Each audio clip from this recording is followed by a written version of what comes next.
London. Reuters. Lawmakers in British Prime Minister Theresa May's Conservative Party who are trying to oust her as leader have been told to shut up by senior party members, including potential rival Boris Johnson, Britain's foreign minister.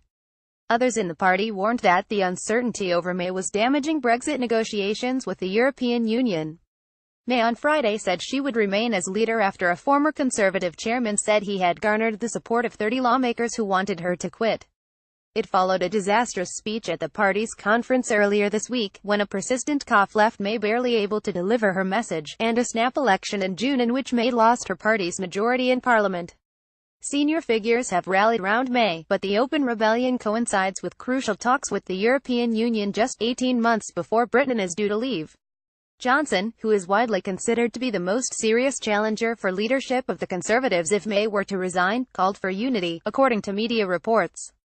"We have just had an election and people are fed up with this malarkey," newspapers quoted him as saying in a message to Conservative lawmakers. "Get behind the PM. Ordinary punters I have spoken to thought her speech was good and anyone can have a cold," he said. "Circle the wagons, turn the fire on opposition Labour Party leader Jeremy Corbyn and talk about nothing except our great policies and what we can do for the country." EU partners are stepping up preparations for a collapse in Brexit negotiations due to fundamental divisions across Britain on what to ask for, even if few believe Britain would risk crashing out into legal limbo in March 2019. In Brussels, officials are questioning whether May will survive even until a summit on October 19, but diplomats said governments insisted they would not ease their demands to help her move on with talks on a post-Brexit transition. Few of her 27 EU counterparts see either hardline Brexit or rivals such as Johnson or the Labour opposition of Corbyn as any better able to rally the country behind their own visions for Brexit.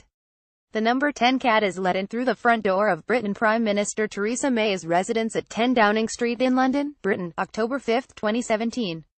Reuters. Toby Melville. Scottish Conservative leader Ruth Davidson, a possible successor should May be forced out and who campaigned hard against Brexit last year, told the BBC the Prime Minister's critics should shut up and get off the stage.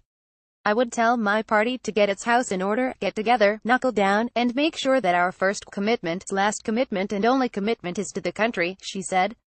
Her message came after former party chairman Grant Shapps tours media studios calling for a leadership election. Shapps said 30 Conservative lawmakers backed his view, well short of the 48 needed to trigger a contest. Momentum lost. Commentators said deep divisions in the party over the direction of Brexit meant the rebellion had lost momentum despite disquiet over May's performance as leader. One Conservative lawmaker, Nigel Evans, said the botched plot appeared to have fizzled out within 24 hours but that it would play into the hands of EU's chief Brexit negotiator Michel Barnier and EU Commission head Jean-Claude Juncker. May's weakness is generating more concern than satisfaction in Brussels, however, since failing to reach a deal with London would disrupt economies on both sides of the English Channel.